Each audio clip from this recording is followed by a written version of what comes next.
Assalamu alaikum, Hazur. The first questioner is Mr. David Coombs from Tooting of World Federation of Peace.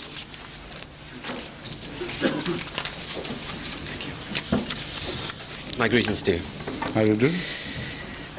The question I would like to ask is, does the Ahmadiyya community favor interfaith dialogue and activity?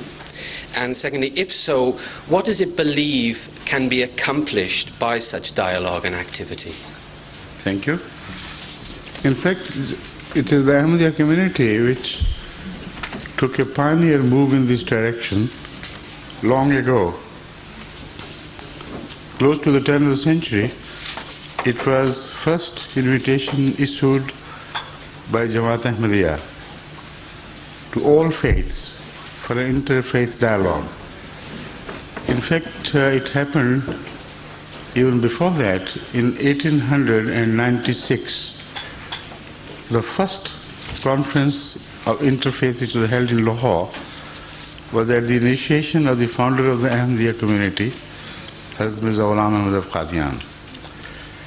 And the conditions laid down for this participation were very fair, and a new chapter was in fact opened in this direction. Every speaker representing any faith was required to speak on behalf of his scriptures, should not attribute things from himself, and whatever he wants to say should be in praise of his faith, not in critical appreciation of others' faiths.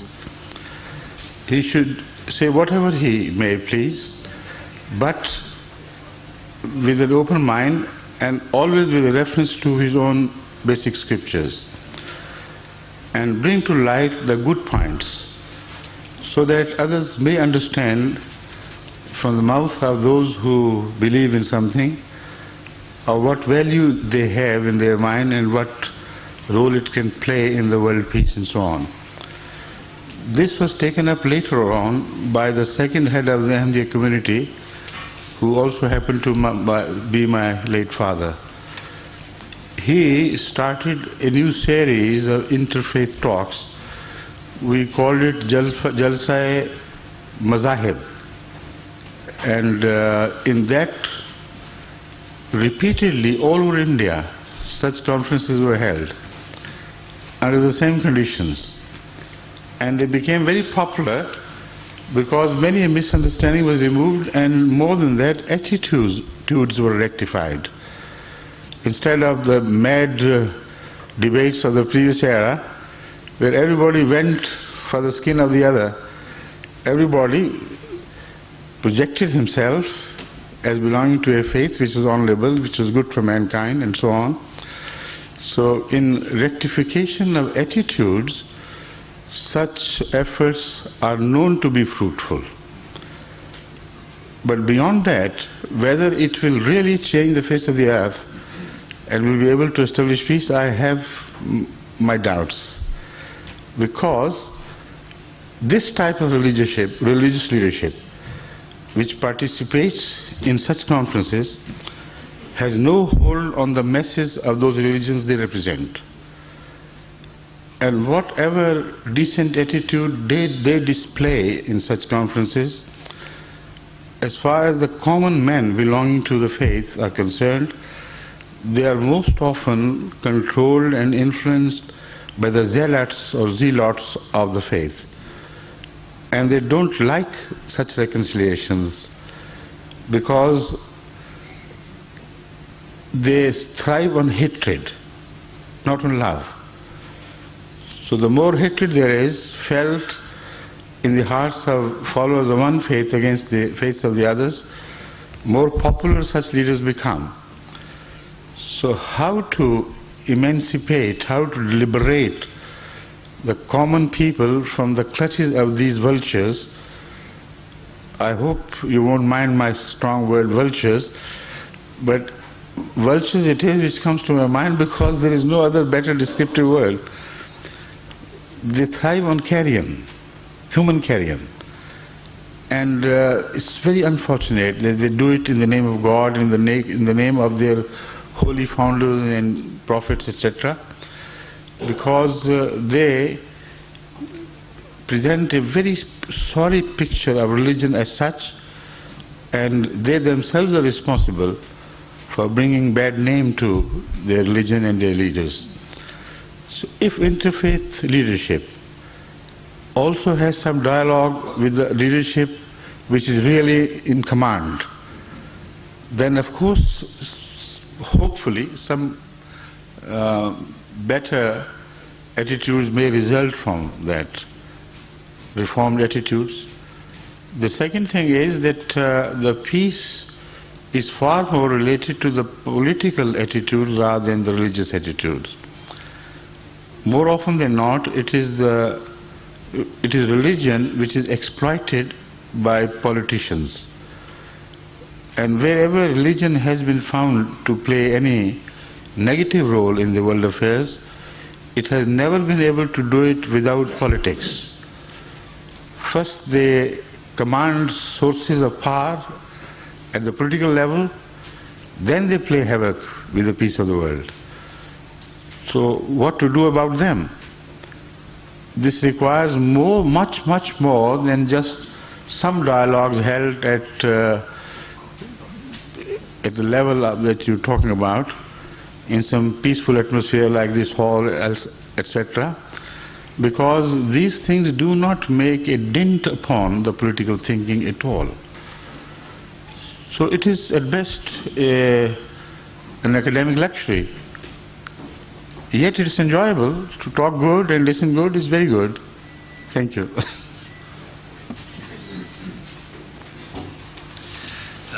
Hazur, second questioner is Mr. Rado Torka. He is from former Yugoslavia, at present with BBC World Service. Mr. Torka. MashaAllah.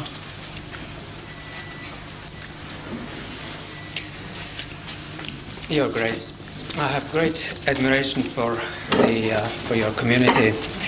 Now, I have a very simple question, perhaps as old as mankind. Now, there are, say, 5 billion people in the world and many different beliefs. Now, how can one know that there is God and just one God at that? Right. It's a very important, fundamental question, and as you said, it's time old. Because as the religion relates its own history, the denial began to appear at the very start of religion. The world was always divided into two, believers and non-believers. So it's a time-old question, but it is asked in relation to the present perspective. In the sense, as I understand, that now the world has advanced to a degree where man thinks he has command of nature. He can mold nature as he pleases by understanding it and harnessing it. And when that happens, then an arrogance automatically evolves from this. And that arrogance has been responsible for the spread of atheism in all the seats of knowledge, particularly in the West, but following that also in the East, everywhere. And that is why secularism is no longer an attitude of absolute neutrality. It has become an attitude of bias in favor of non-godly, non-believing forces. So much so that the scientists have themselves taken note of this. They are realizing that it has become a matter to be ashamed of for a scientist to openly admit that I have found evidence, scientific evidence, which leads to the belief in one master of the universe and only one master. So they suppress and continue to suppress such evidences out of fear that they will earn shame in their own community. A census was held in America on this particular issue of scientists of the world showing cold shoulder to religion or intentionally suppressing evidence, fearing that they will earn a bad name in their own community. And also the study was held to find out the trends among the scientists. And I was amazed to read that report. I don't remember exactly which paper, perhaps in Scientific American or some authentic magazine this report was published. If you want, I can trace it back. Now there it was noticed after a large investigation and exploration that in the beginning of this century almost all the scientists had turned atheists. There were very few exceptions. Gradually, with the passage of time, the trend is changing. Scientists, particularly the physicists, who were the foremost in leading the atheist movement in all the sciences, they are changing their attitude very pointedly in favor of God. And according to this consensus, 25% of important high-level scientists have no shame to admit that they believe in God and they have seen evidence in favor of God being the master of the universe. Now this trend was noticed some decades ago in half-mumbled statements where the scientist of the stature of Einstein saw things but did not have the courage to admit them in so many words. For instance, Einstein in one of his papers wrote that what we know as symmetry in nature is completely universal. There is no exception in that. There is perfect balance. And one wonders, how could it happen without there being one God? Now your question is related to this issue. One God, a God and one God alone. Now this was the effect of his declaration. When protests were lodged against him by scientists, what have you done? Have you become a believer? And particularly when a letter was addressed to him from America of someone who was a committed atheist, he said, I respect you highly and you have done this and that, but do I hear rightly that you said this? Then Einstein, like a good politician, changed his view and started reinterpreting himself. He said, well, I said it as if there were a God, that sort of thing. But not that I believe in God, I'm with you. So that was the time when the things began changing. Now the world of science has advanced further. They are seeing positive evidence that religion was, after all, not to be rejected in toto as just as a cursory study of things. For instance, things are happening even in physics which are drawing the attention of scientists to such things they had rejected outright as unscientific. Now here let me explain further that the attitude of scientists has been divided into two perspectives, or two vantage points I should say. Some say we are just agnostics. We do not find any evidence of the existence of a conscious God. The others said there is no God. It's just human imagination. Like Einstein himself took this position later on. And he believed God to be the creation of human mind rather than mind to be the creation of God. Like the British sociologist, what was his name? Famous sociologist, Huxley. He was also, it seems to me after reading him that he was a sort of admirer of, and a great admirer of Huxley. So he said, this is the opinion of every educated person, every intellectual, and count me among those. But things began to change when some evidence began to appear which created shocks and shock waves. Einstein himself was one of those who had to admit it, though he kept quiet afterwards. And that evidence which first hit Einstein square on the head was the discovery of Big Bang.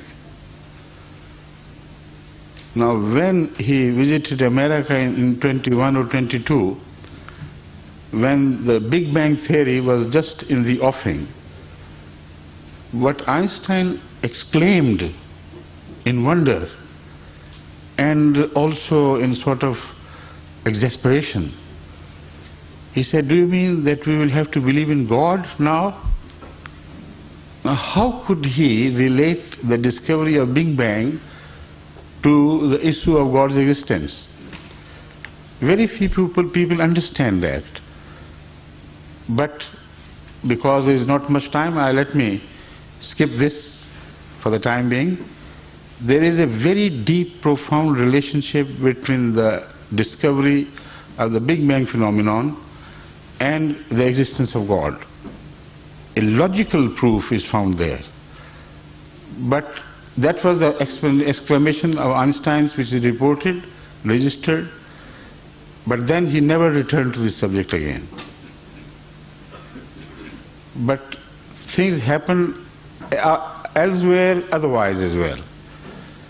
It was in America again that some scientists discovered by a chance a reported event which was amazing, which was to their knowledge completely contradictory to the principles of physics.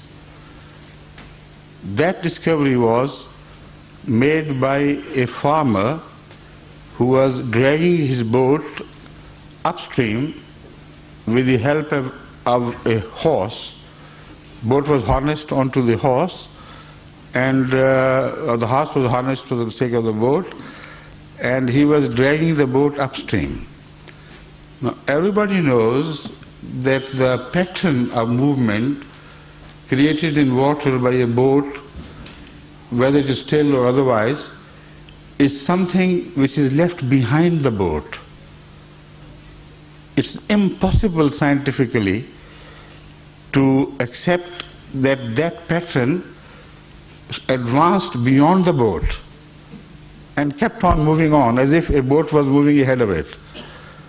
You see the triangular wave pattern which is created by the boat? This is what happened there. When this man turned a corner along the water edge and stopped there for a while, he was amazed to find as if the boat was moving ahead while it was stopping there, and was leaving the same pattern exactly in the same shape ahead of the boat. So when scientists learnt of this, they experimented. And they discovered this phenomenon and named it soliton.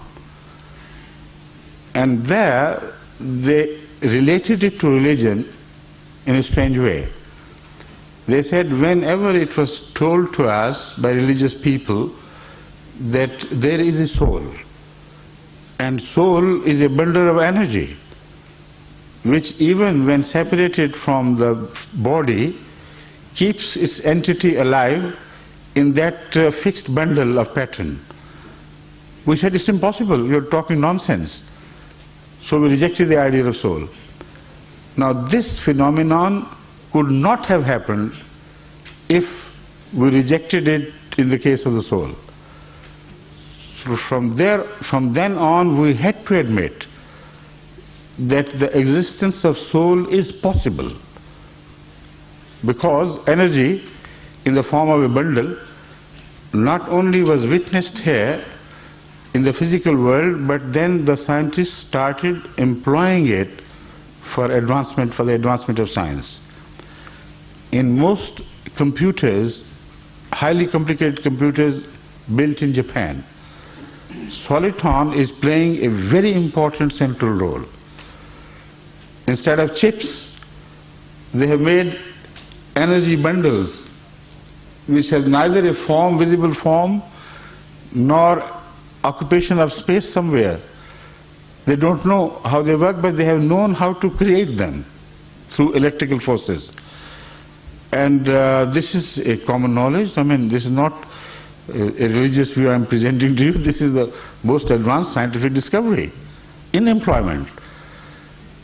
So whatever is being discovered by the scientist is now beginning to raise its finger in the direction of a creator whose form, which was erstwhile not understood, is being understood in the sense that something could exist which we could not touch, which could not give a shape or anything which was directly accessible with the five human senses.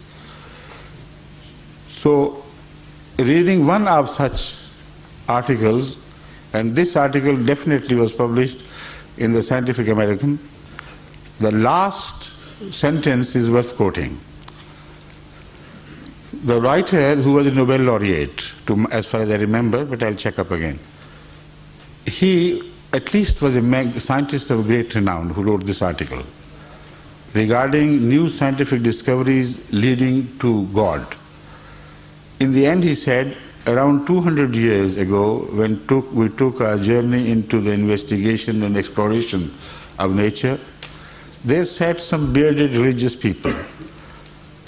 They said, why do you do it?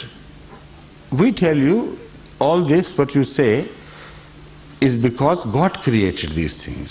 So your inquiry is just a vain effort to discover something different. This is what you are going to discover. So he said, we pooh-poohed it and we laughed at it and we turned our backs to those people and said, no, we are going to explore the universe and find out what is behind it, who's behind it. He said, after 200 years, we have made a round circle back to the same place. And we found the same people sitting there telling us, did we not tell you? So it is not just a fiction, that's not just a piece of human imagination. If you study science with deeper and a profounder outlook, I assure you that you will come across so many instances where a scientist should have pointed out that these things could not have happened by chance. The simple question which would have been raised was that we can't do away with eternity. There is no way you can write off eternity. So what is this we find here? The form of existence. This form of existence, even if it evolved, is started from death. Total lack of consciousness, total lack of brain. It evolved, so it was not eternal. The matter was not eternal because it began with the Big Bang. So there has to be something eternal, because output is never greater than input. If there is no consciousness which pre-existed matter, then matter could never evolve into consciousness. All the laws of nature were there right from the start. Every split second the universe was expanding and the laws were being created, but they were the natural outcome of the existing laws. They were not new additions. Changes, forms, interplays created different things. But what is never put in cannot turn out at the outcome end. So if there is eternity, and we know we are not eternal, if there is eternity and we know that the physical existence of universe is not eternal, then eternity has to proceed. The only issue is whether eternity was conscious or unconscious. If it was unconscious, then the entire universe should have continued to evolve whatever way it would, under the direction of natural forces, but it would remain unconscious. If eternity was conscious, then of course consciousness would be the ultimate direction of the flow of things. So in short, it is that far that I can go, because otherwise the subject is so wide that it will occupy the whole space of this session and more. So I hope for the time being this will be sufficient, right? Thank you.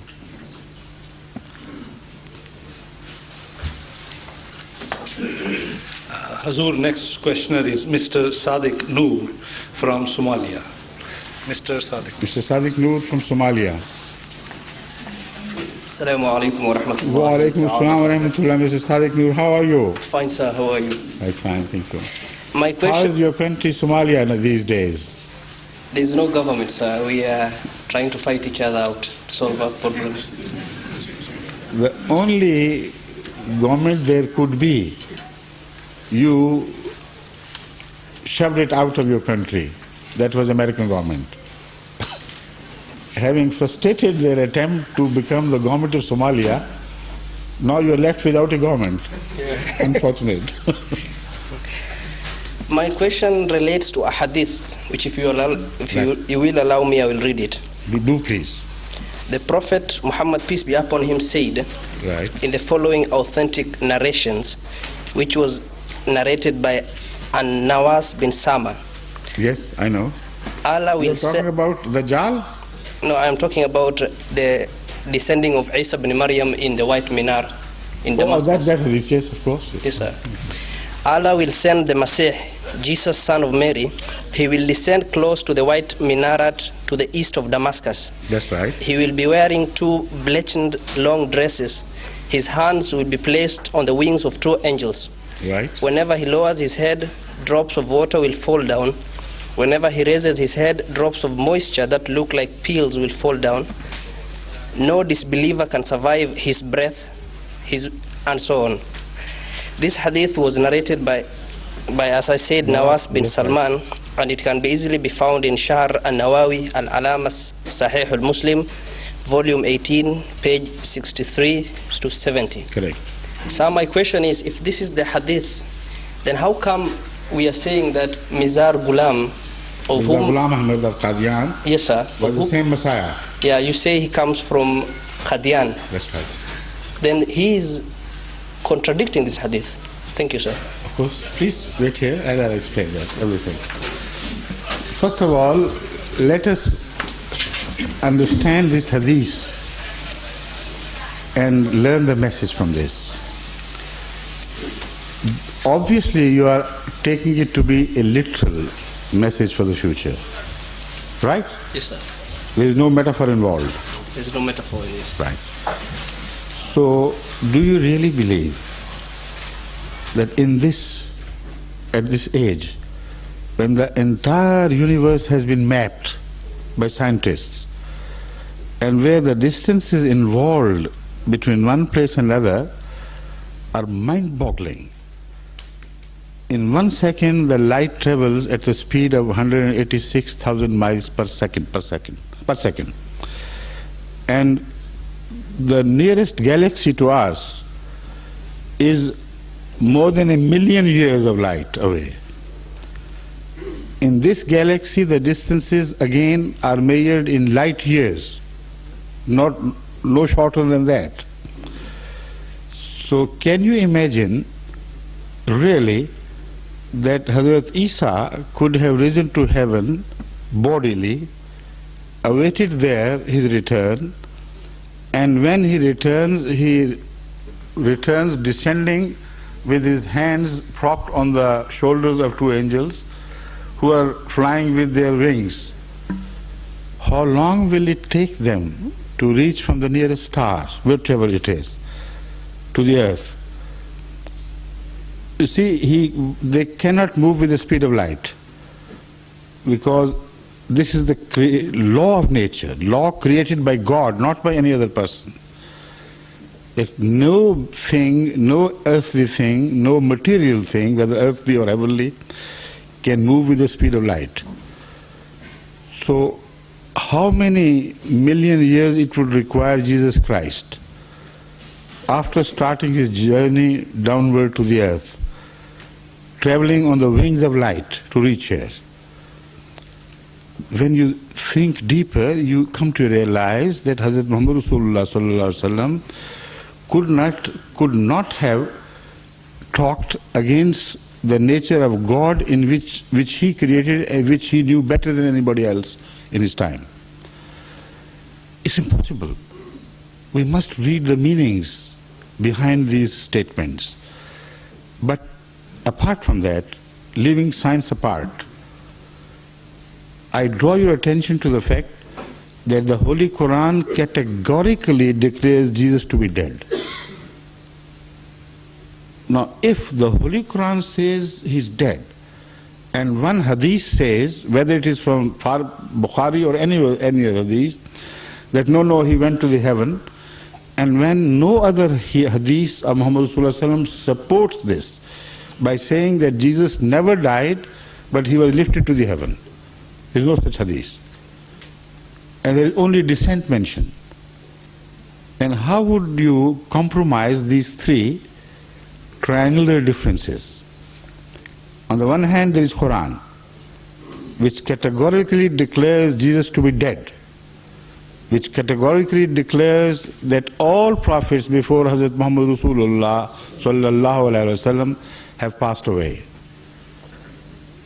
أعوذ بالله من الشيطان الرجيم بسم الله الرحمن الرحيم ما محمد إلا رسول قد خلت من قبله الرسل. Being a Somalian, I know you understand Arabic. So what do you read there? Was Jesus a prophet before Hazrat Muhammad Rasulullah or not? Was this ayat false? Can you imagine for a second that the Holy Quran was making a false statement? Because when read against someone's hadith, it doesn't mean sense. The Holy Quran must be right. Nothing can be pitched against the Holy Quran and its authenticity and its validity and its supreme authority. So when the Holy Quran positively declares Hazrat Isa alayhi salam to be dead, when the Holy Quran never mentions his ascent to heavens bodily anywhere in the Quran, when Hazrat Muhammad Rasulullah declares that he will descend, how would you compromise these two things? The only way to compromise is the way that Jamaat Ahmadiyya, under instruction from Hazrat Mirza Sahib, who was instructed by God as he claimed, have resolved the issue for us reasonably, logically, without there being any contradiction between Hadith and the Quran. He pointed out that whenever the word nuzul is used in relation to anyone living person, it is always a spiritual descent from God, indicating that he is the source. And of all the prophets, the only one prophet who is mentioned in the Holy Quran under the word nuzul is Hazrat Muhammad Rasulullah sallallahu alaihi wasallam. Zikr Rasulullah wali ayat nikala. Read the Quran as many times as you like, but you will never find the word nuzul spoken in relation to any prophet of God except Hazrat Muhammad Rasulullah sallallahu alaihi wasallam. So how would you understand this? When Hadith says Isa, talks of Isa's nuzul, you say it has to be a physical bodily nuzul. When the Quran says about the nuzul of a much higher prophet, peace and blessings of Allah be upon him, you begin to interpret it and say, no, he couldn't have descended from heavens. So the word nuzul is the key to the whole understanding. The word, the declaration of death of Jesus Christ, not upon cross, afterwards, after he had migrated, after he had delivered his message to the remaining 10 tribes of Israelites. We believe that he died a natural death like all of the prophets did. Otherwise, the verse Ma Muhammadun illa Rasul qad khalat min qablihi rusul would mean nothing. So it is in context, in relation to all these various aspects of the issue, that we have to believe that Jesus Christ was never lifted bodily, but when it is said that he would descend, it was not meant a bodily descent, but exactly in the same sense as it is used again about Hazrat Muhammad Rasulullah Sallam and his nuzul.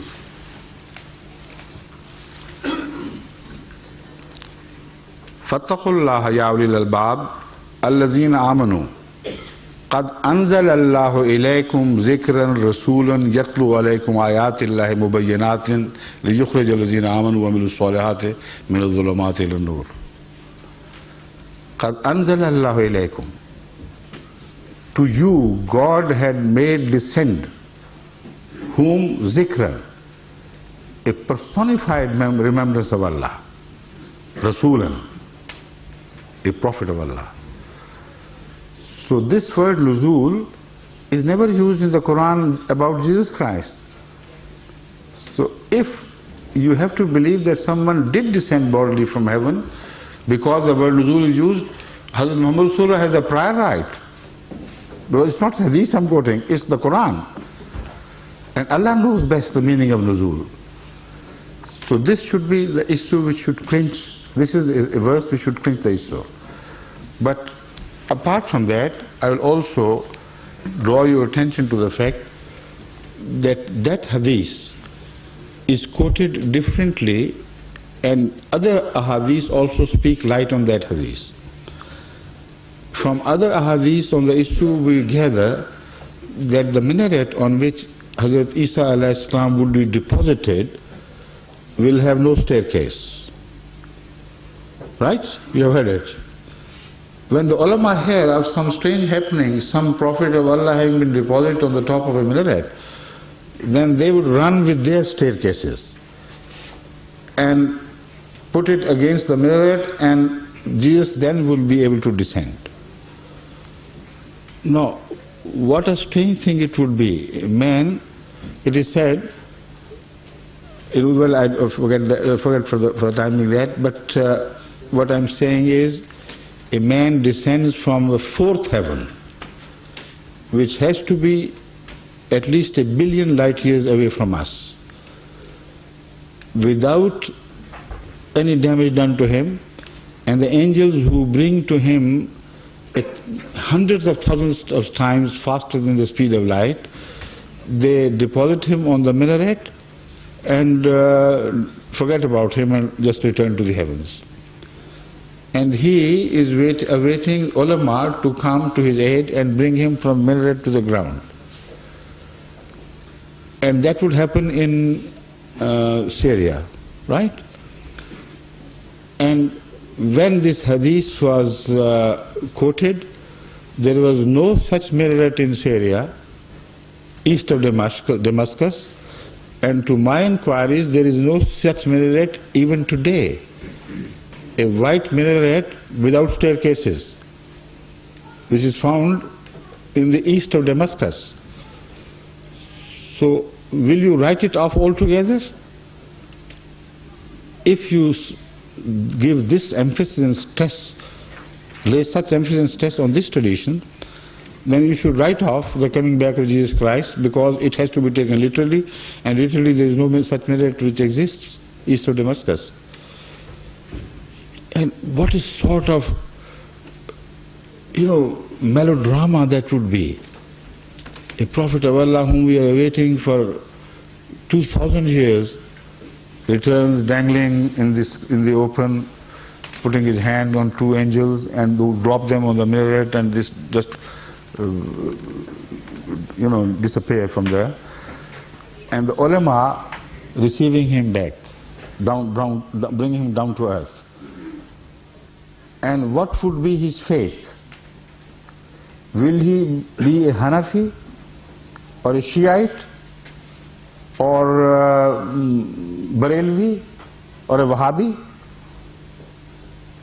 if he declares that the Shiite government of Syria is just a usurper government and their faith about Islam is totally false, then there and then poor man who escaped the gallows of the Jews would be beheaded. So he would return to his execution. If he declares they are all right, Shiites are all right, and the rest of the Sunni world is absolutely false, then he would return into a hero in Syria, but unfortunately he would not be permitted entry into any Muslim countries of the world, except Iran maybe. So all this, has it happened ever before in the world? Does the Holy Quran speak of any such events in the past? Does it not repeatedly emphasize that Judge Muhammad Rasulullah from the Sunnah of all the prophets before him, you will not find any deviation? That Sunnah of Prophet is so repeatedly mentioned and emphasized that if anybody stood up and said, this did not happen in case of Muhammad Rasulullah, because it happened in case of Muhammad Rasulullah, but it did not happen in the previous history of the prophets, then according to the Quran, he would prove to be false. What sort of new traditions will be created by Jesus Christ that we never heard of in the entire history of religion? What we heard of was completely different. What we heard of and which is authentic only supports the Ahmadiyya understanding of this tradition and the verses of the Quran. What we heard of was that Elijah was also predicted in the Old Testament to descend before the advent of Christ, coming from the heaven, sitting on his chariot. Until he would come, Christ would not appear before him. Christ would only appear after he had come. This was the import of the prophecy. It was taken so seriously and literally by the Jews of the time as the so-called prophecy of Jesus' bodily descent from heaven is taken by the Muslims of the world today. The similarity is very close and very threatening. Now what happened? Jesus came. No Elijah descended. Not bodily. While the words used were definitely more strongly suggested of a bodily descent than the words used in this hadith. And it was scripture, God's word quoted by the Jews. Not a hadith, not apocrypha, but actually the scriptures of the Bible. When this was pointed out to Jesus Christ, all right, you believe in the Old Testament, you say you have not come to change a jot. What about this? Where is Elijah? You know his answer? He said, John the Baptist, son of Zechariah. He is the Elijah who was to descend from heaven. Believe it or not. Now whose version will you accept now? Were the Jews right and Jesus wrong? Now be open-hearted and honest about it. You be the judge instead of making me the judge. If you decide in favor of Jesus and against the Jewish ulama, what right have you got to decide against Hazrat Mirza Ghulam of Qadian in favor of the ulama of today, because the issue is exactly the same. Once the Supreme Court issues a verdict, then it is not for the smaller courts to go against the verdict.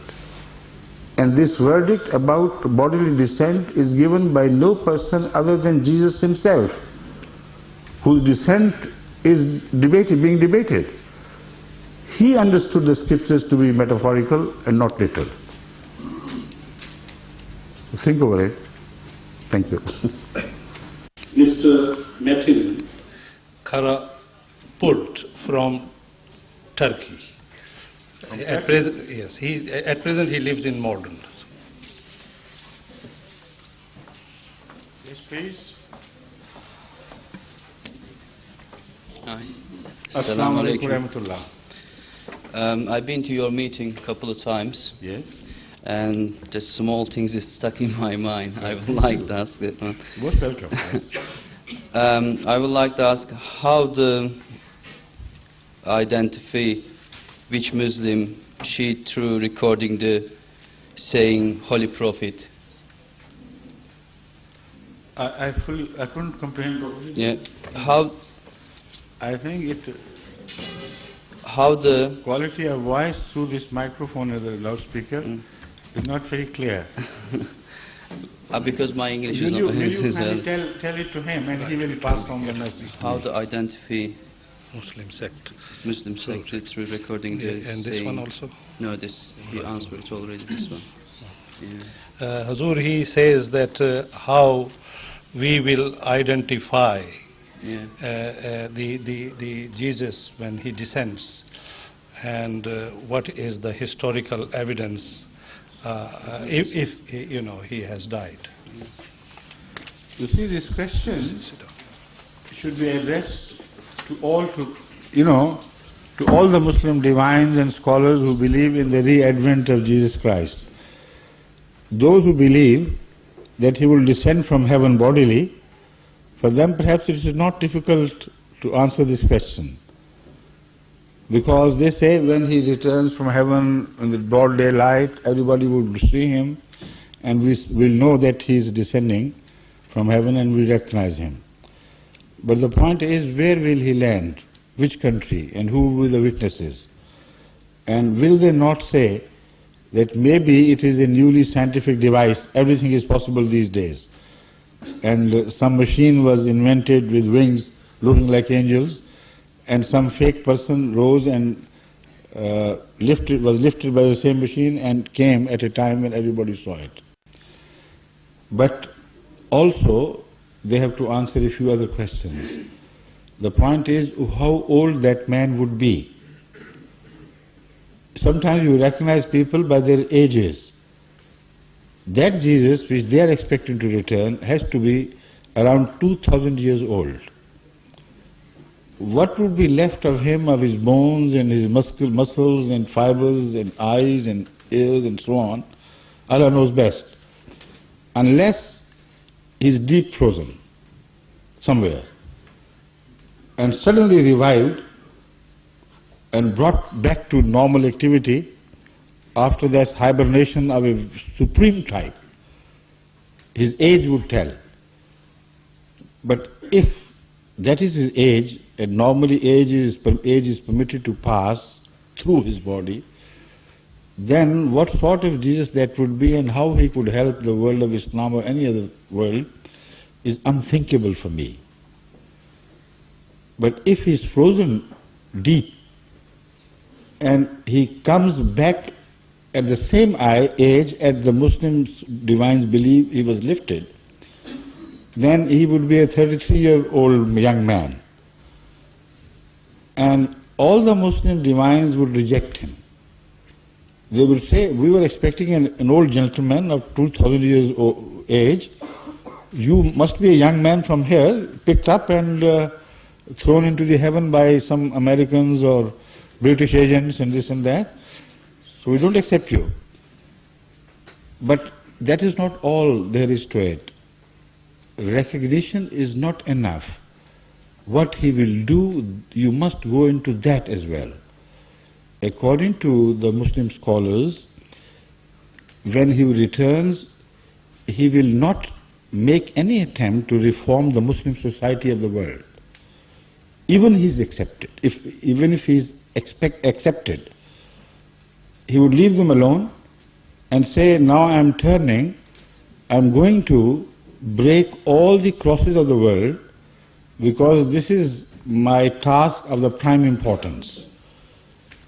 So the Muslims of all the countries would be left there awaiting his return, but this task is a gigantic task. You see, to break all the physical crosses, material crosses of the whole world is a huge task. Particularly, he will find it rather difficult in industrialized countries, where at a much faster speed that he breaks the crosses, the Christian world will be rebuilding the crosses and making the crosses, manufacturing the crosses. Maybe at 100,000 times faster they'll do it, lest he should break all the crosses. So he'll go round and round and round the world, all the cathedrals, all the churches, everywhere, and then visit houses. Go to every house, knock at the door or break open and say, come on, bring your crosses, I'm going to break. Can you believe in such a man to be a prophet of God? Have you ever heard of such a thing? So, let us say, after 200 years ago, when the first generation is already dead, but time is not of importance to Jesus Christ. He has lived in patience for 2,000 years in a solitary imprisonment somewhere. So what is 200 years? Just a mere second. So he will return after finishing the task, let us say. And the Muslims would welcome him of that generation. Thank God you have returned. He said, no, not yet.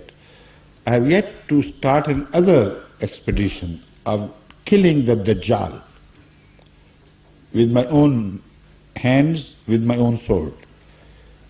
And also killing all the kuffar who do not believe in Islam with my breath. With your breath, yes. My breath will be more fiery than that of a python. And you will see, wherever the sight reaches, the breath will reach and burn alive all those who say we do not believe. So another expedition will begin from there on. He will come to England spelling death everywhere he goes. All Europe will be emptied of Christians, and those who will remain alive would be those converted to Islam. So he will travel from place to place, but yet he has to kill Dajjal, which is the prime task. And what is Dajjal? Have you ever thought over this question? Dajjal, according to these mullahs who tell you these things, if you ask them, they will tell you Dajjal is a man of gigantic sizes, one like whom was never even created in stories and fairy tales. He will be so huge that when he stands, his head would be jutted out of the cloud line. And it will be difficult to see him from below. And he will have only one eye. That will be the left eye, which will be big and very powerful. Such sharp sight that he will be able to see through the earth, the buried treasures and oil and metals and things. But the right eye will be totally blind. He will not be able to see anything. So that one-eyed monster would be Dajjal. So he would be traveling on a donkey which will be proportionately as huge as he would be. A huge donkey, between whose ears will be a distance of 105 yards at least. And that donkey would refuse to eat fodder. It would only eat fire, directly fire, and consume huge amounts of fire. Yet it will invite others to travel into his belly. The belly will be provided with openings on both sides. And here I am talking of a hadith. I am not making these stories myself. This is exactly how the hadith go. It is exactly how the Muslim scholars of today understand this to be. So that donkey is not yet born, unfortunately. So whom will Jesus kill when he returns? And that Dajjal is not yet born, unfortunately for the Muslim world. Because unless he comes, Jesus would not return anyway.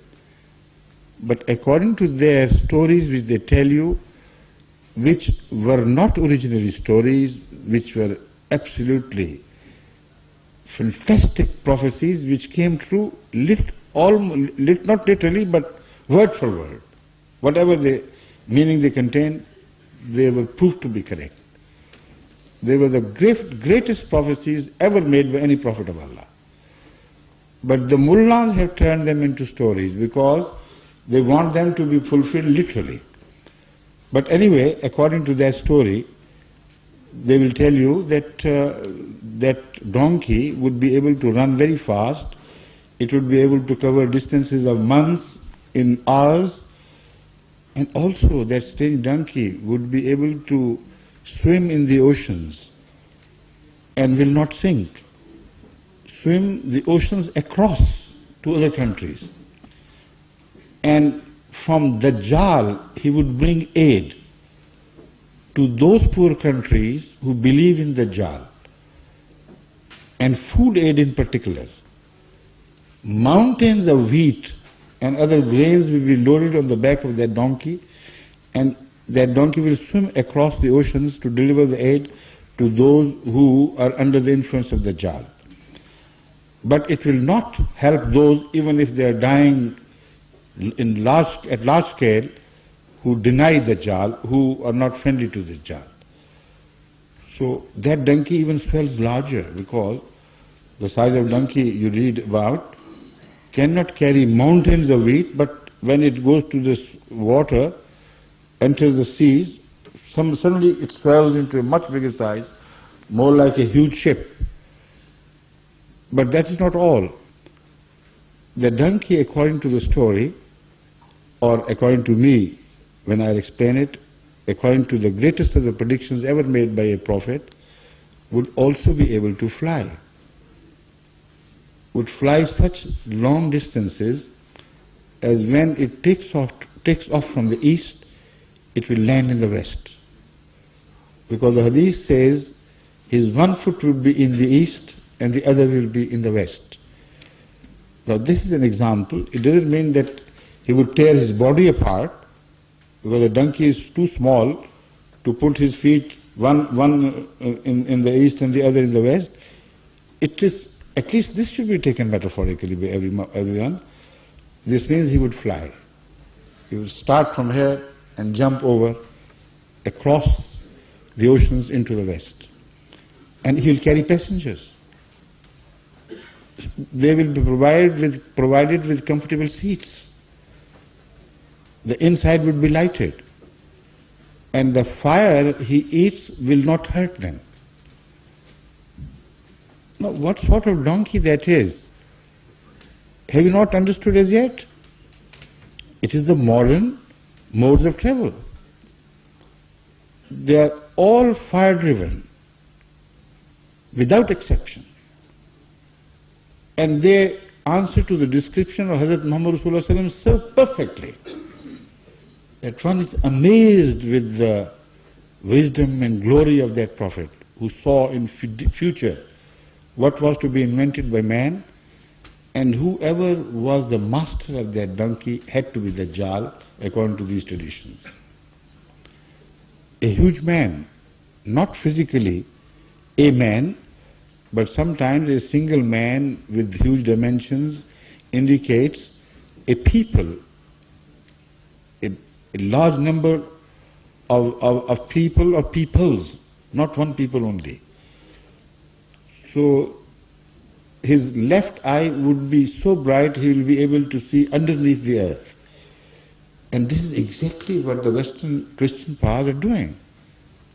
Even the oil underneath the soil of Saudi Arabia was not discovered by them. It was discovered by the Americans or the British or whoever they were.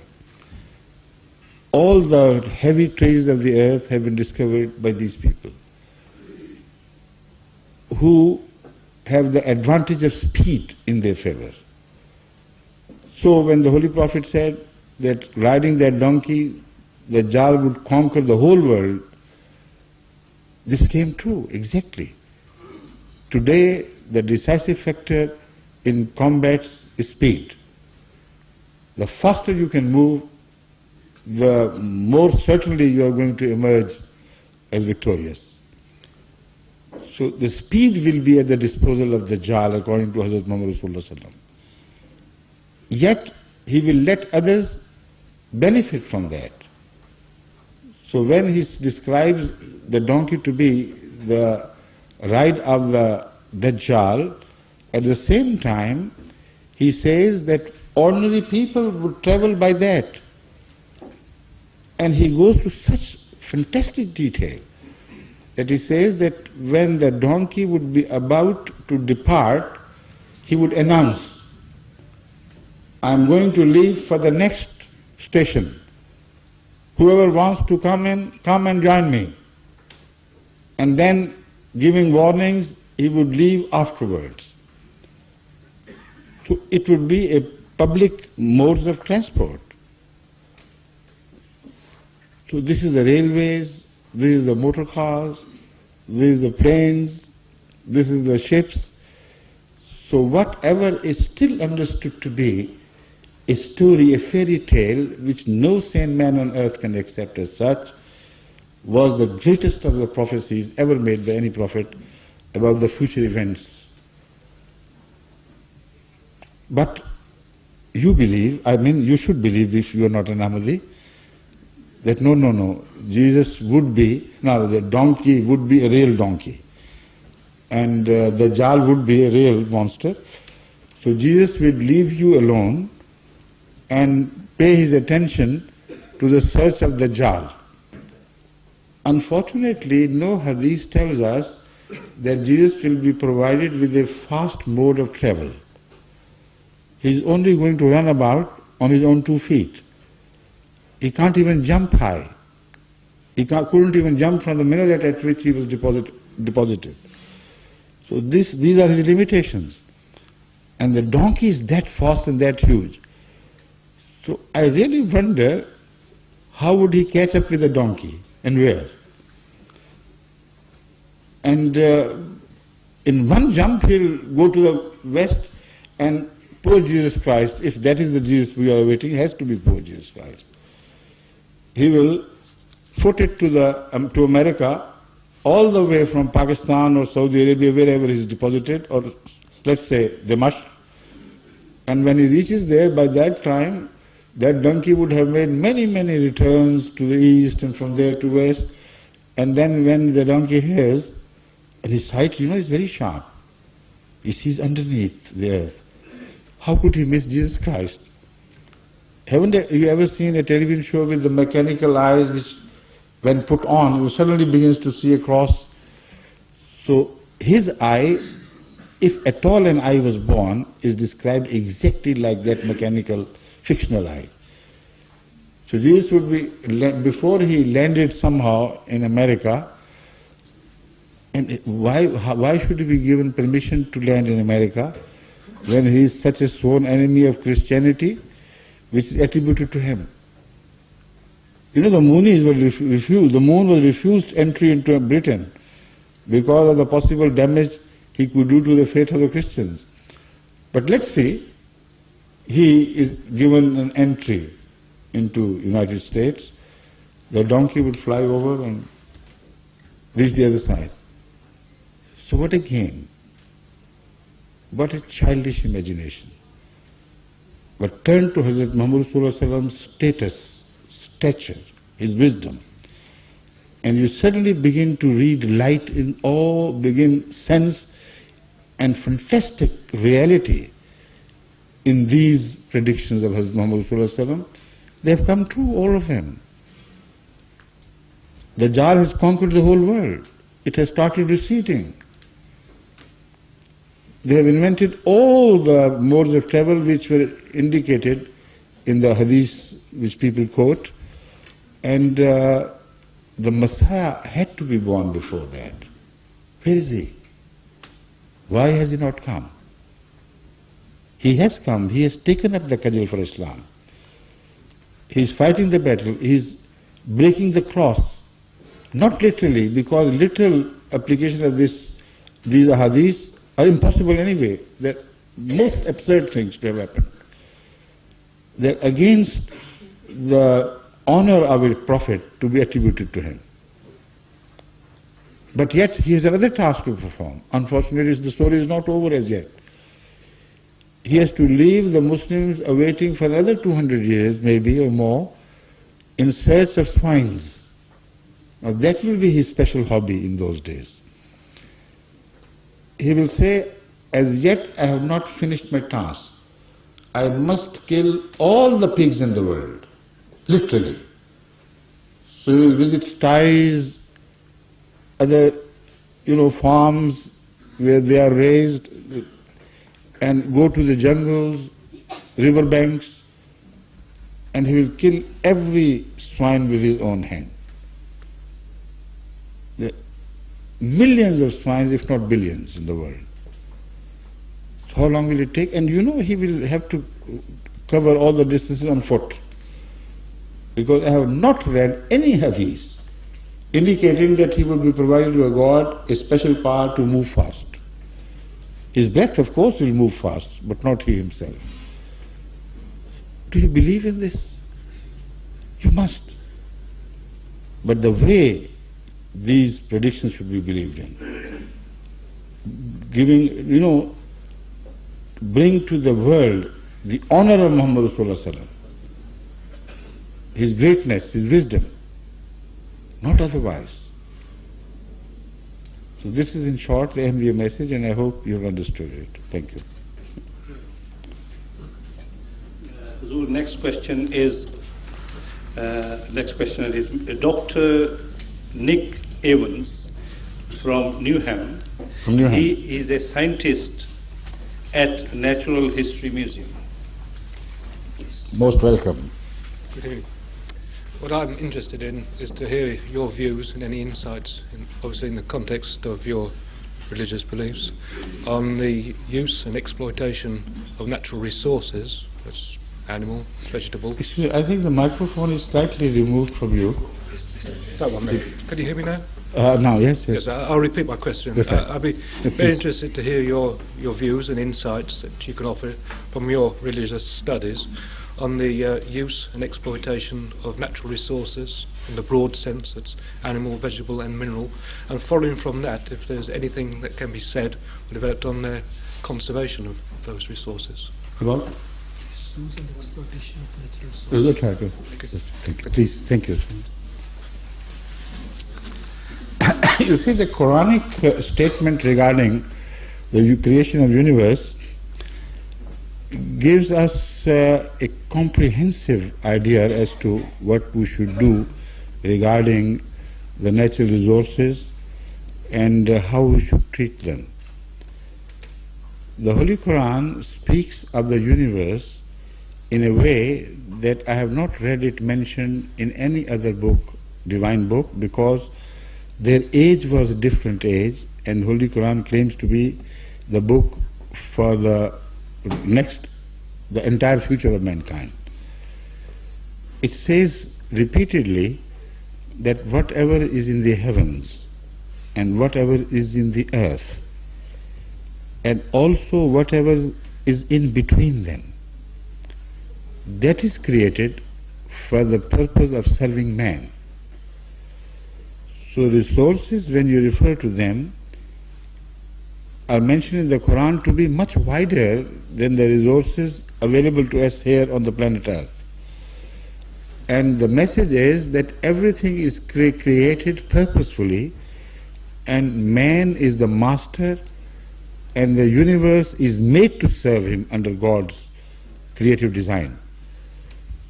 So to use resources to the best of the interest of humanity and best of the interest of goodness is what is repeatedly promoted in the Holy Quran.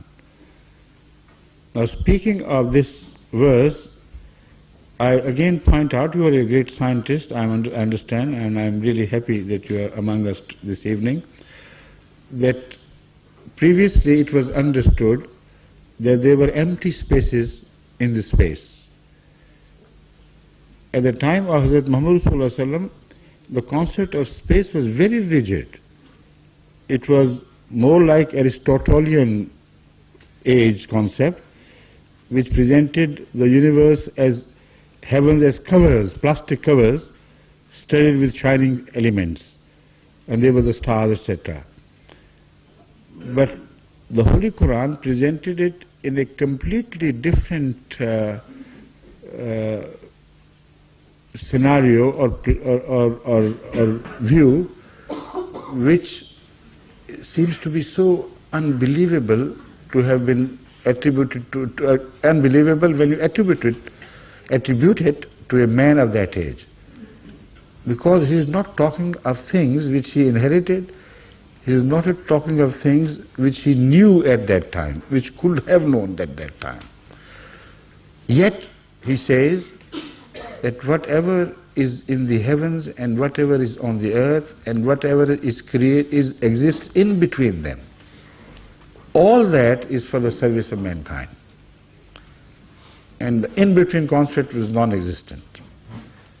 Also, the Holy Quran speaks of the force of gravity by pointing out that if you think that the whole universe is suspended on nothing, you're wrong. The whole universe is interlinked with the threads or strings or pillars which you cannot see. The word used is pillars. But I came to it afterwards because the way the pillars are described is some strings, some forces, and no more. It says they are pillars which are invisible to you, but they hold the entire universe in balance.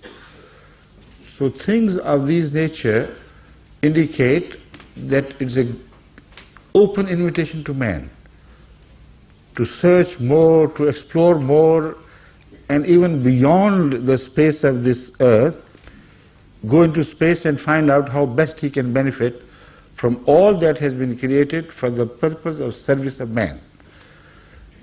As far as the spending is concerned, the very first verse and the usage of these things indicates or admonishes us, وَمِمَّا رَزَقْنَاهُمْ يُنْفِقُونَ. The Holy Quran in Surah Al-Baqarah begins with a statement which contains this message. The believers, true believers, are those who spend for the sake of goodness whatever we have granted them. So that means the resources should not be monopolized by man or states or big powers, but they should be treated as common heritage for the benefit of mankind. So whatever God has created for you, you must share with others. If we start working with that spirit today, it will do away with racism, it will do away with first nations and the second and third class nations. Mankind as such would emerge much richer. Because the Holy Quran again reminds us that these resources are inexhaustible. The moment you think you have reached the brink of a treasure, where you think it is about to finish, God will make you aware of others which already have been created by God. And this is a very clear verse which speaks or which sheds light on this issue. It says, وَإِن مِّن شَيْءٍ إِلَّا إِنْدَنَا خَزَائِنُهُ وَمَا نُنَزِّلُهُ إِلَّا بِقَدَرٍ مَعْلُومٍ. That God's treasures are inexhaustible. There is nothing of which we have not khazain, that is treasures. But He would reveal to man according to a set estimation. Whenever required, He would, here Nuzul again is the word used. You asked about Jesus Christ's bodily descent. The Holy Quran says that all the treasures descend from heaven. It also speaks of iron having descended from heaven, indicating, obviously, very clearly, that the word descends only is used in relation to the benefit one can draw from things which come from God. That's all the meaning to it. So the treasures there are buried in the earth. But God will let us know where they are and how to use them.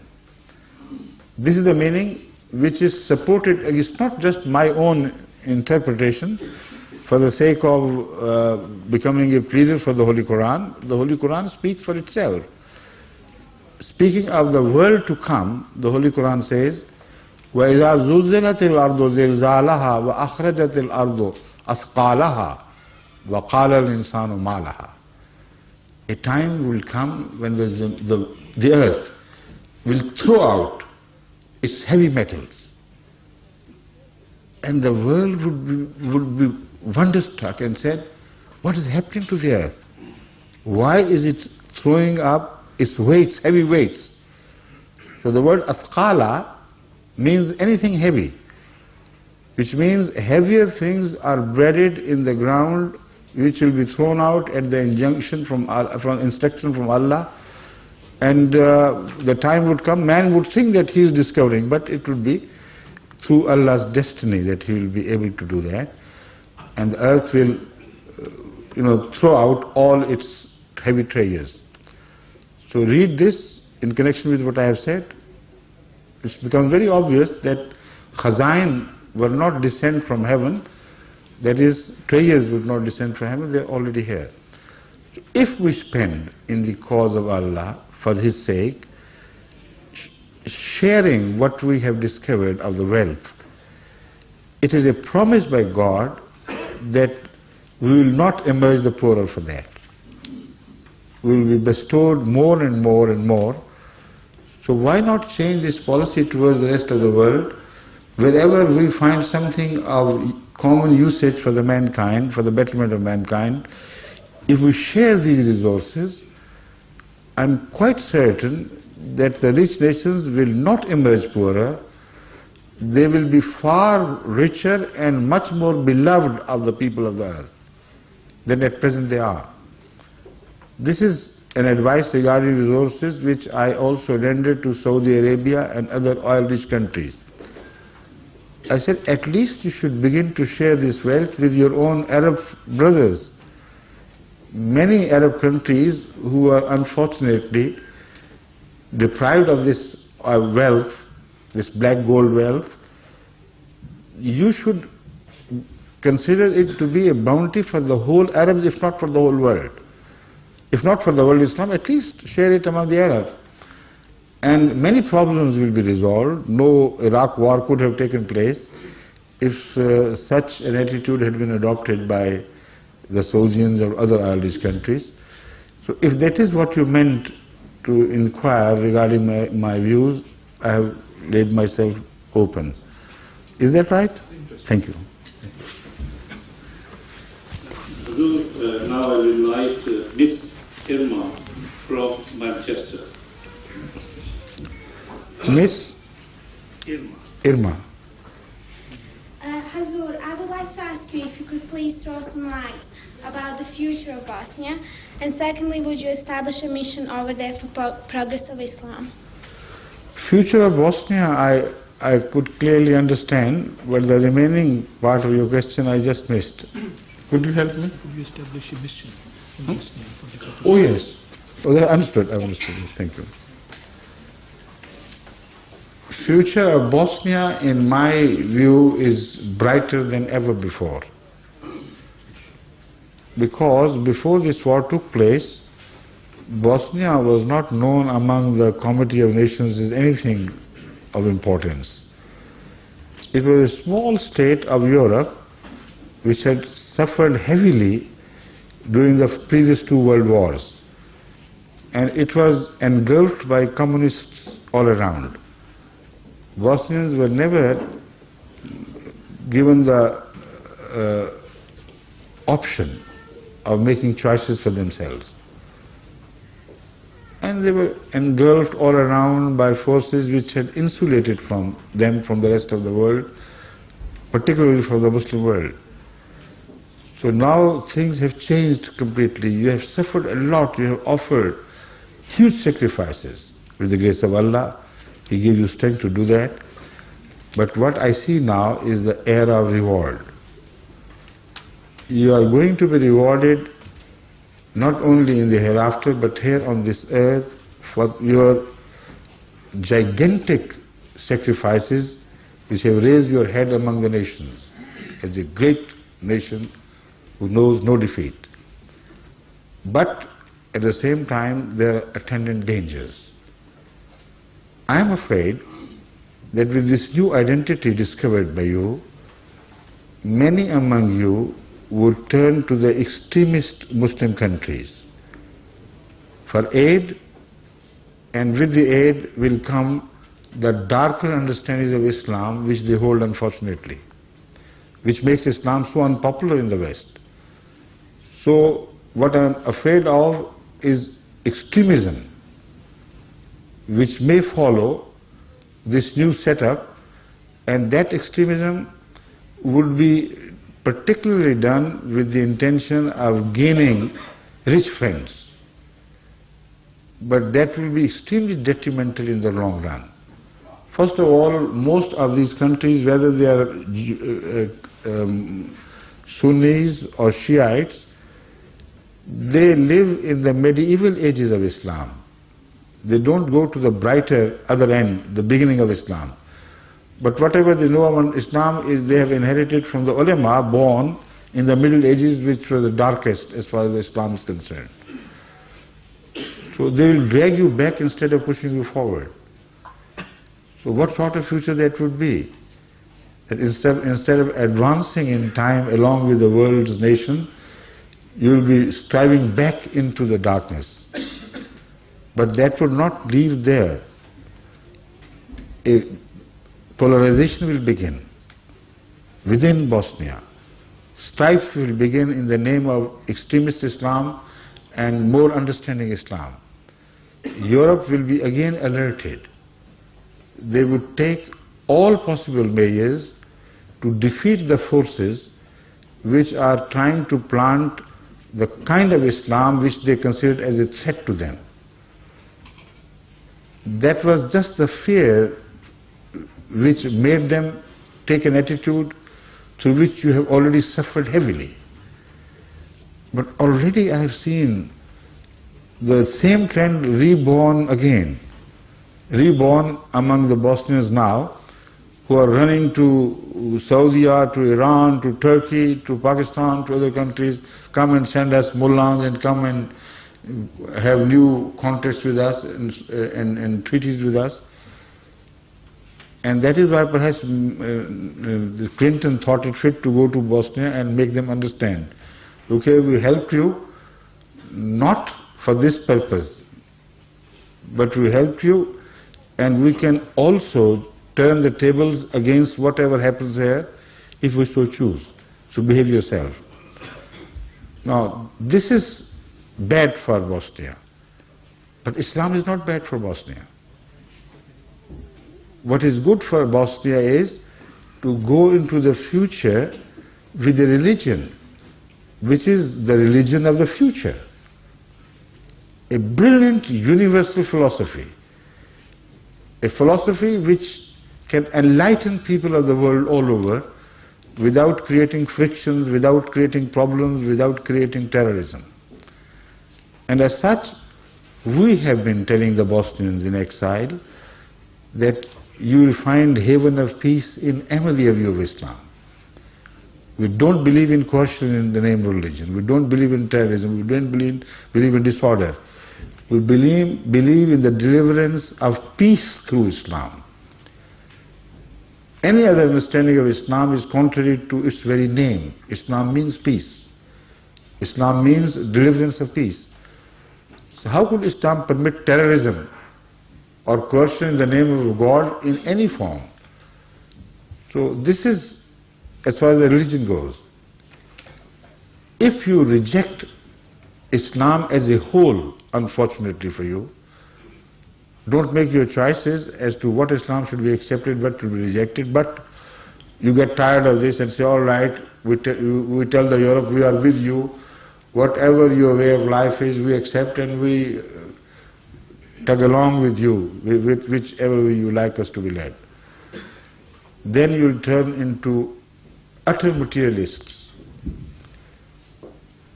Why to have suffered in the name of Islam in the first place at all? Why not in the beginning have told the world that we are all materialists, we don't believe in God or anything? Why do you oppose us? So after paying such heavy sacrifice for the sake of your faith, you'll be abandoning it for no purpose. Because materialism cannot bring a bright future for you. The only brightness in the future which lies ahead, which I saw and said future is good, means that you emerge as an enlightened people. Your religion should be rational. Your religion should be a sympathetic religion to the issues, human issues, and broad-minded religion. And all that I'm saying is in true Islam. And then you should strive hard to educate your people, to bring them to the modern times in sciences, etc., not by dancing your life away, but by spending the lamps of the night reading science, scientific material and others and so on and so forth. So there should be a regular plan for the future. If you enter the future without having previously made an elaborate plan for the education of your future generations, then unfortunately I can say that you will be led into another wilderness. So forecasting his future should not be done like those who read palms of the hand and so on. I don't believe in that nonsense. It is the facts of life which you can observe today, which can predict the future reasonably and reliably, to a degree of course. So these are the facts which I am reading. And I fear certain wrong attitudes to be born. I fear some good attitudes to fight back and flourish and emerge as victorious. This is the fight of the Ahmadiyyat for the sake of Bosnia. And with that I turn to the last part of the question. We have already looked forward into the issue of the missions in Bosnia.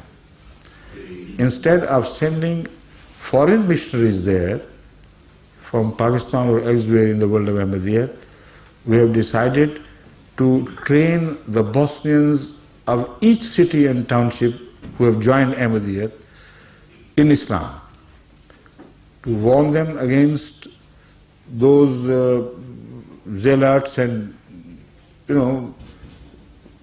imbalanced people who play havoc with the religious ideas.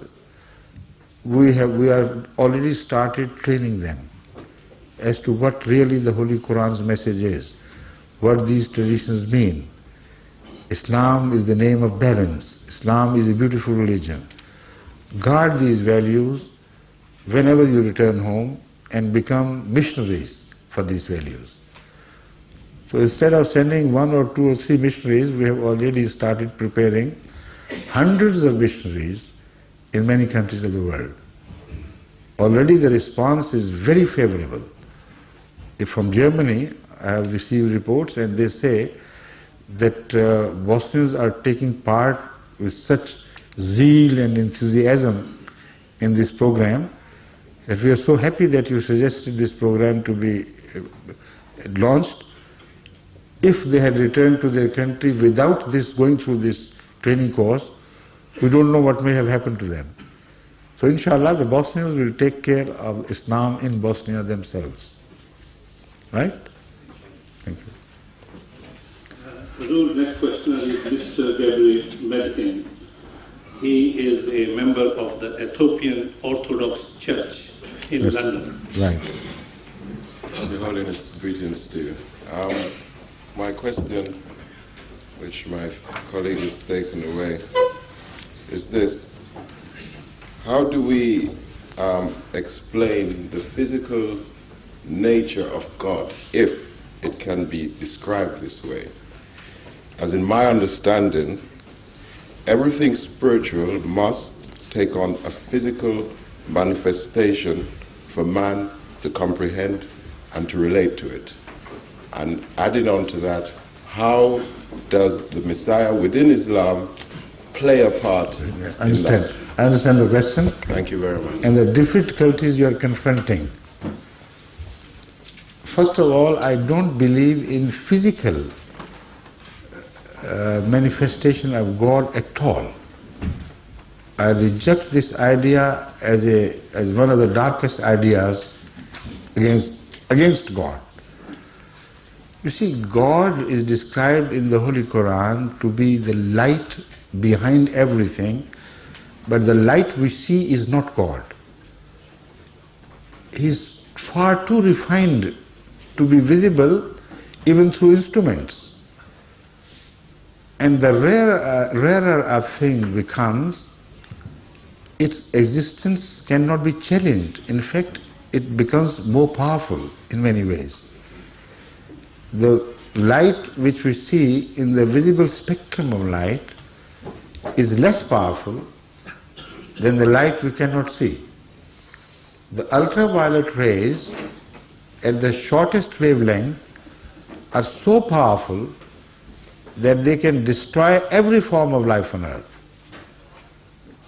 If God had not taken measures against it striking the earth's surface, after the development of the life we know as uncovered under zoology, nothing could be left alive here on earth. That is, the life could not have taken a start. But that is invisible.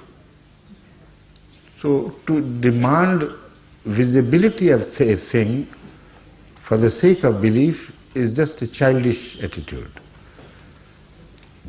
God is a power behind, and a power which we cannot describe because we do not share those basic qualities of the form of God's existence. We only can judge Him from His creation and the wonders we find in all that He has created. We can judge Him only through logic. The logic which we read in the creation, everywhere, in the laws of nature, in their interdependence, in their unity. There is no contradiction in nature. There is no evidence of 2 or 3 gods jointly doing something or separately doing something. So this is God. If He displays Himself in the form of a living being, human being, then all the faith in God will be absolutely exploded, and the doubts will begin to be born from then on. Because that physical being could be an imposter. How would you know that that is God? If it doesn't suffer like us, then it is not a physical being. If it suffers like us, then how is He God? Does He teach us how to worship God? Will He turn all over Himself to worship Himself? Will He prostrate before a mirror? All these ideas are so unacceptable, so inimical to human common sense, that one has to reject them outright as feasible at all in any sense of the word. Now, coming to Jesus Christ, for instance, we believe Him to be a true prophet of Allah of a great status. But if what St. Paul told you, Jesus was a man, a part of Trinity, then things begin to go awry in every direction and in every sense. The point is, if God must have manifested Himself in human form for Him to be believed, why did He not do it to Abraham? Why did He not do it to Moses? Why not to all the early prophets? Why did He not manifest Himself to China? or other continents of the world? Why not Africa? And again, when he manifested, if he did, in the form of Lord Krishna of India, then his message was so contradictory to the message given by his manifestation in the Middle East. So coming to such manifestations or claimed manifestations, they are at odds with each other everywhere in the world, that it becomes impossible for man to believe in such manifestations. Because if one is right, the other has to be wrong. And such manifestations continue to appear. Like some Babaji from India went to America and gained a large following there and decamped with millions of dollars until he was confronted with the law enforcing agencies and was shattered to pieces and so on and so forth. But new Krishnas appear in Bengal, in India, everywhere in the world. Here people, you know, this chimta, kya kehte hain usko? The fork, you know, they're playing the fork like this. Huh? Yes. And yet, you look at them and you poo-poo them as it's just sheer nonsense, and they die out naturally anyway. They're just cults. So the idea is rampant with danger. This idea must be rejected, must not even come close to your threshold. Because once you accept it, the whole world of religious will go to pieces, will be shattered to pieces. There will be no meaning left to faith. And when God would eat, because he is a human manifestation, when he will suffer, when he will sleep, what messages would he deliver? And what would happen to the rest of the universe? Will he be concentrated in one form and the rest of the universe will be emptied of God? This is something which the Holy Quran declares to be absolutely impossible. Because everything is sustained by the presence of God, which is everywhere. The moment a space is emptied of God, that space becomes nothing. Nothing lives by himself or itself. So think of these things and then you will come to agree with me that this idea is a thing not of the advanced age of man's thinking. It is a thing of stone ages of man. When man was beginning to become religious, then he needed these visible symbols for him. All these symbols were invented by man when he was not yet wise enough or experienced enough or advanced in knowledge enough to visualize an existence which was not visible. So you are dragging this advanced world back to the Stone Ages when you say there has to be a living symbol. See? Think of these things and then pray to God. Okay? Thank you. Hazur, this is the last but one question. Okay. Thank you for this warning, but it's not a warning. I'm enjoying this. Thank you. Sitting with you, with these intellectuals who come from so many places. Next questioner is David Neil Smith, St. Michael, from St. Michael, Southfield. Right.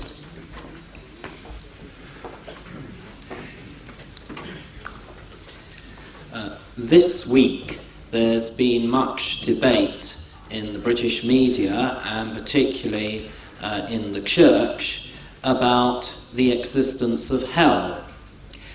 What is the Islamic belief about hell, and how are individual people saved? I think this is an issue which is taken up absolutely without reason, without cause, is just an unnecessary exploration.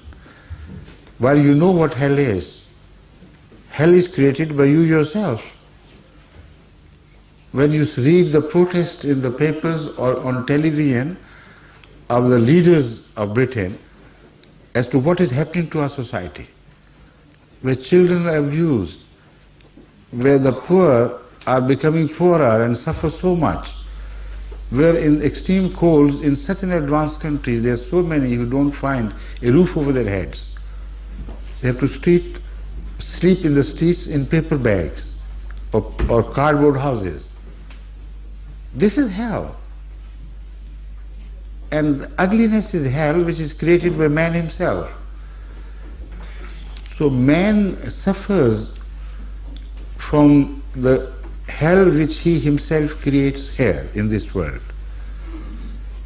In the hereafter, the hell which will follow him would be the same hell in different presentation.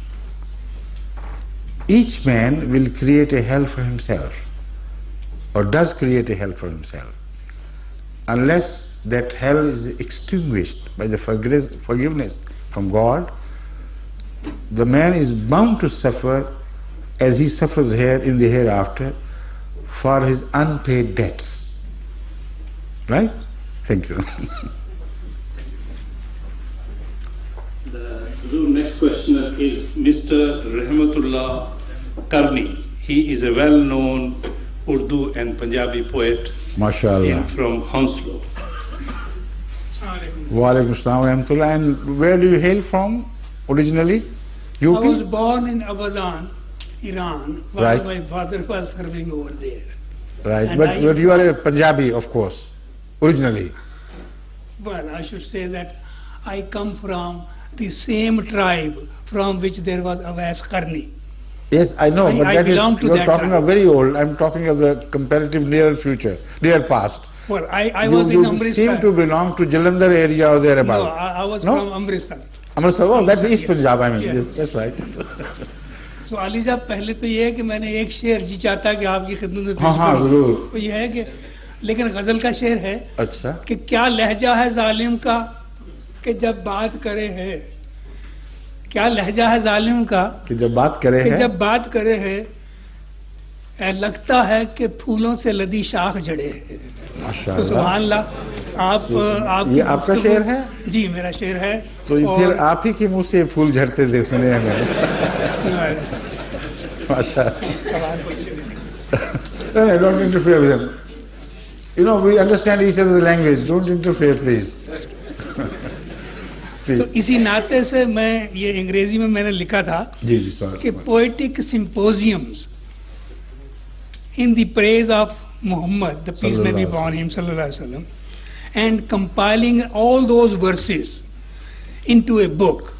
And as Ahmadiyya, you people have done so much, the translations of Quran in different languages, right. The same way this will be a book and another asset to this one. Do you think that it will be a good thing to do this? It is not only a good thing, but also we have already contemplated working on this. This morning, myself, I was trying to translate a poem of Hazrat Masih Maud in praise of Allah. And I wanted to give a demonstration to the rest of the Ahmadi translators, as I want these poems to be translated in this style. And also I mean to translate some poems of his in praise of Hazrat Muhammad Rasulullah Sallallahu Alaihi Wasallam. And I'm already training a team of scholars here in the art of translating, and there I have to be involved with it because the importance of translation becomes bigger and it acquires larger dimensions in relation to what is being translated.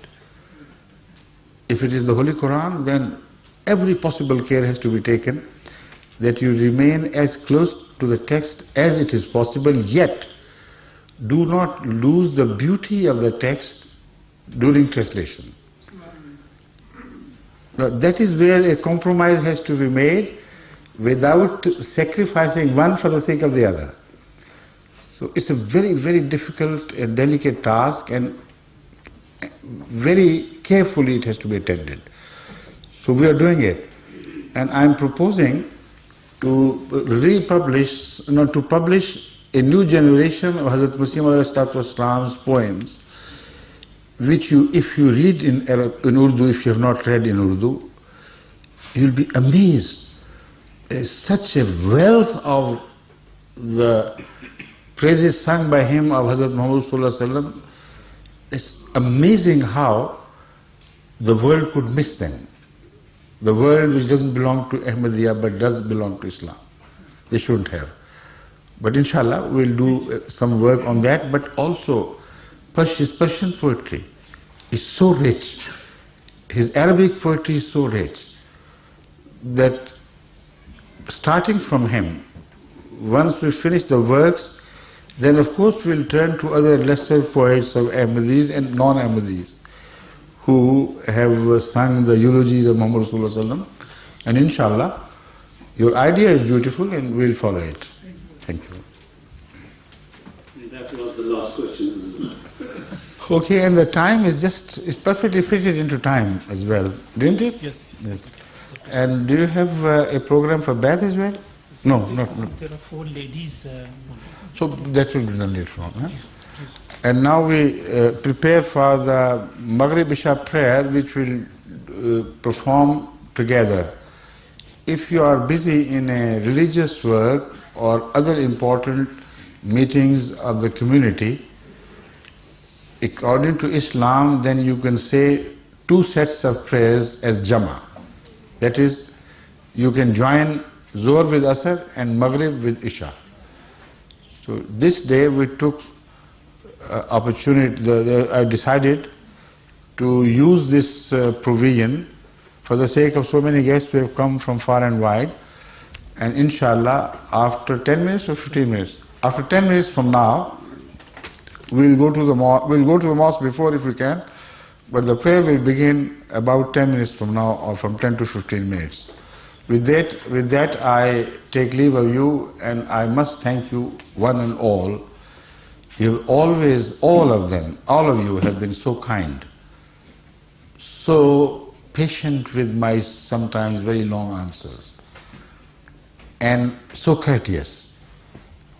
I do not propose that you agreed with every word which I said. Naturally, you know, many of you still retain your own individual brands of faith. But what I noticed was that you are absolutely gentlemanly and friendly, and you kept your difference to yourself but did not give them an ugly impression in any way. So God bless you and thank you for this courtesy. This is the first lesson of religion, whatever the name be. God bless you, and I take leave now.